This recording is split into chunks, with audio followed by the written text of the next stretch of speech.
Hello student,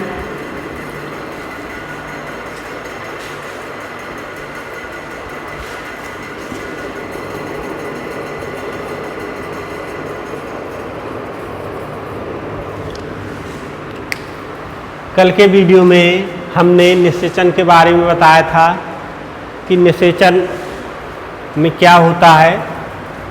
आशा करते हैं कि आपको समझ में आ गया होगा, क्योंकि किसी ने कोई कमेंट लिख के नहीं भेजा है। अगर समझ में नहीं आता तो कमेंट भेजते, या तो आपने देखा नहीं होगा। ठीक, तो जो निषेचन होता है उसके बाद ही आपका टॉपिक ख़त्म हो जाता है। लेकिन कुछ छोटी छोटी बातें हैं जो हमको जानना ज़रूरी होता है। छोटे छोटे क्वेश्चन होते हैं, हेडिंग होती है, उसकी PDF हम आपको भेज देंगे, उससे लिख लेना। सिंपल सी चीज़ें होती, जैसे अंग जनन होता क्या है। अंग जनन क्या होता है? अंग जनन का मतलब होता है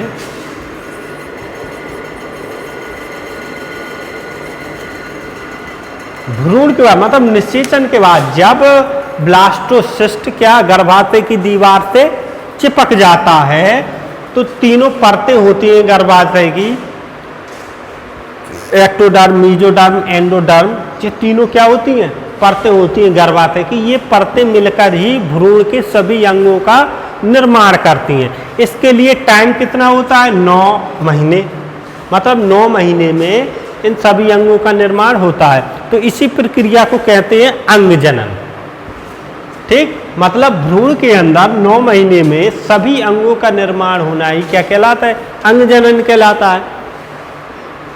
ठीक, अब अंग जनन जो होता है इसकी टाइम पीरियड क्या होती है? 9 महीने।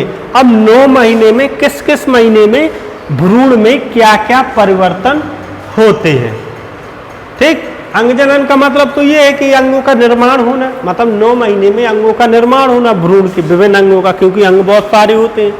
ठीक, तो दूसरी हेडिंग आती सगर्भता,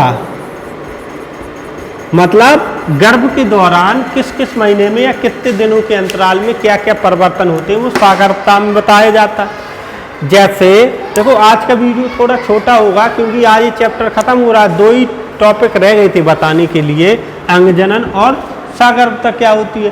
तो 2 टॉपिक हम बता देंगे। लिखने में काफ़ी ज़्यादा है तो आप लिख लेना, सिंपल टॉपिक है, याद हो जाएंगे। तो देखो क्या होता है कि जो 3 प्रकार की परतें होती हैं ब्लास्टोसिस्ट की, जो गर्भाशय में चिपका रहता है, मीजोडर्म, एंडोडर्म, एक्टोडर्म, ये क्या होती हैं? अंगों का निर्माण करती हैं। तो जब ये मिल जाती हैं तो मीजोडर्म जो मध्य स्तर होता है उससे हमारे हृदय का निर्माण होता है। मतलब गर्भधारण के 1 महीने बाद जब भ्रूण बन जाता है तो उसके 1 महीने बाद हमारे हृदय का निर्माण होता है। सबसे पहले मीजोडर्म से जो मध्य स्तर होता है उससे हमारे हृदय का निर्माण होता है। इसके जस्ट दूसरे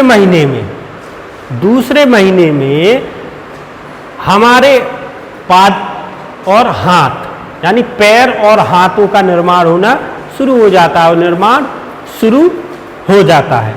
मतलब दूसरे महीने में जो भ्रूण होता है उसमें हाथ पैर जैसे स्ट्रक्चर समझ में आने लगते हैं।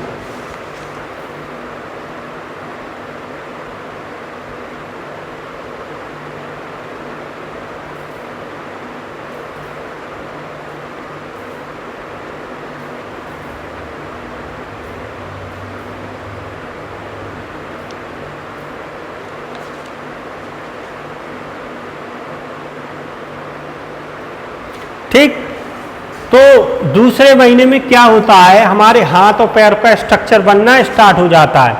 और इसके बाद क्या होता है? लगभग 12वां सप्ताह होता है। ठीक, 2 महीने तक तो हमारे शरीर का स्ट्रक्चर, हाथ पैर का स्ट्रक्चर समझ में आने लगता है। लेकिन 12 सप्ताह है, मतलब 12 सप्ताह होता है 2 महीने से अधिक। 12 सप्ताह होता है 2 महीने से अधिक, लगभग 3 महीना। ठीक, 3 साढ़े 3 महीना। तो इतने टाइम में क्या होता है? हमारे शरीर के सभी अंग क्या होते हैं? स्पष्ट रूप से बन जाते हैं। ठीक, और इसके बाद देखो इस समय हमारा शरीर स्थिर रहता है, मतलब हमारे शरीर में कोई हलचल नहीं होती है, या भ्रूण के शरीर में कोई हलचल नहीं होती है।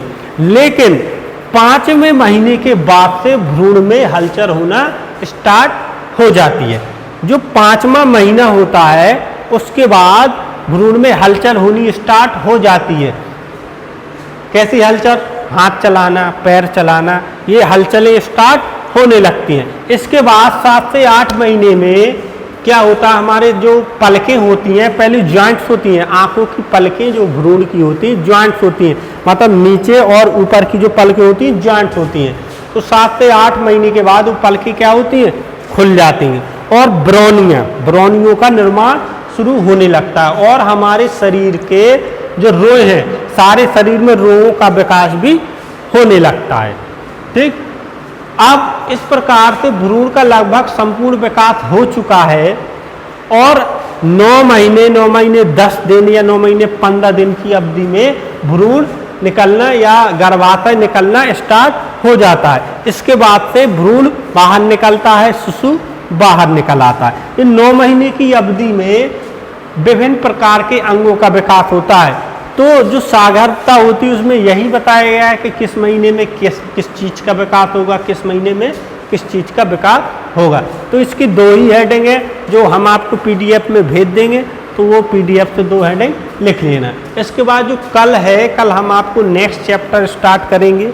ये चैप्टर आपका यही खत्म हो गया। हाँ, अगर किसी बच्चे को प्रॉब्लम है, किताब में देखो, दो राइटर की किताब है, 3 राइटर की किताब है, तो किताबों में देखो जो क्वेश्चन या जो वर्ड मीनिंग जो आपको मालूम नहीं है वो हमें लिख के भेज सकते हो, वो हम आपको उसका आंसर देंगे। कहीं पर इस चैप्टर से संबंधित क्वेश्चन हो जो हमने नहीं पढ़ाया हो या जो नहीं समझ में आया हो, वो भी आप हमें भेज सकते हो, उसका भी हम आपको आंसर देंगे।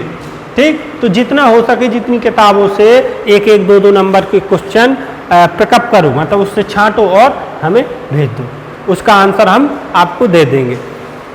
ठीक, तो जितना ज़्यादा से ज़्यादा हो सके चैप्टर के बारे में उसको निकाल के लाओ कहीं से। ठीक, तो आगे वाले वीडियो में हम आपको बताएंगे नेक्स्ट चैप्टर।